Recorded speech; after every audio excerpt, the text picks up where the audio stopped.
নমস্কার বন্ধুরা, সকলে কেমন আছেন? আশা করছি ভালো আছেন, সুস্থ আছেন। আমরাও সকলে ভালো আছি। ভিডিওটি এখন থেকে শুরু করলাম। সকালবেলা আগে রান্না করে নিচ্ছি, কারণ সন্দীপকে স্কুলে দিয়ে চলে এসেছি। স্কুলে দিয়ে আসার পর এখানে আমি সমস্ত আনাজ নিয়ে কাটতে বসেছি। আর আমাদের গাছের আজকে ঝিঙে হয়েছে নতুন, আমাদের ঝিঙে চাষ করেছে। আর সেই গাছ থেকে চারটে ঝিঙে প্রথম ফলেছে, তো সেই ঝিঙেগুলি বাড়িতে নিয়ে এসেছে। আর আমি সেই ঝিঙেগুলো একটু কাটছি, আজকে রান্না করব। কারণ গাছের নিজেদের গাছের সবজি খেতে কার না ভালো লাগে বলো। তো ওই জন্য নিজেদের গাছে যেহেতু ঝিঙে ফলেছে, তো ওই ঝিঙেগুলোই কাটলাম। আর আমাদের উচ্ছে গাছ বসানো হয়েছে, উচ্ছে পাতা দিয়ে বেসন দিয়ে বেসন আর উচ্ছে পাতা দিয়ে বড়া করা হবে। আর সন্দীপ যেহেতু উচ্ছে পাতাটা তেঁতো, তো সন্দীপ তো তেঁতো খেতে পারে না, ওই জন্য সন্দীপের জন্য একটু বেসন আর পেঁয়াজ দিয়ে ওর জন্য একটু পেঁয়াজ বেসন ভেজে দেবো। আর আমাদের উচ্ছে পাতা দিয়ে বেসন ভাজা হবে। তো ওখানে উচ্ছে পাতাগুলো প্রথমে কেটে নিলাম, আর এখন উচ্ছেটার সঙ্গে উচ্ছে পাতাটা দিয়ে আর একটু পেঁয়াজ দিয়েছি, নুন দিয়েছি আর বেসন দিয়ে মেখে নিয়েছি। তো মাখার পর এখানে আমি একটু ঝোল হবে ওই জন্য একটু মশলা করে নিয়েছি। এখানে একটু আদা, জিরে আর একটু রসুন মশলা করেছি শিলেতে। তো এখানে আমার মশলাটা করা হয়ে গেছে।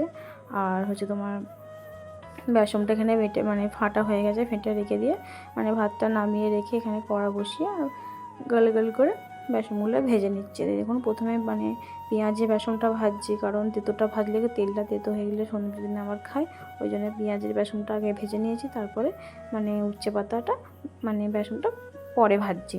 তো এখানে আমার দেখুন একটা একটা করে ভাজা হয়ে গেছে।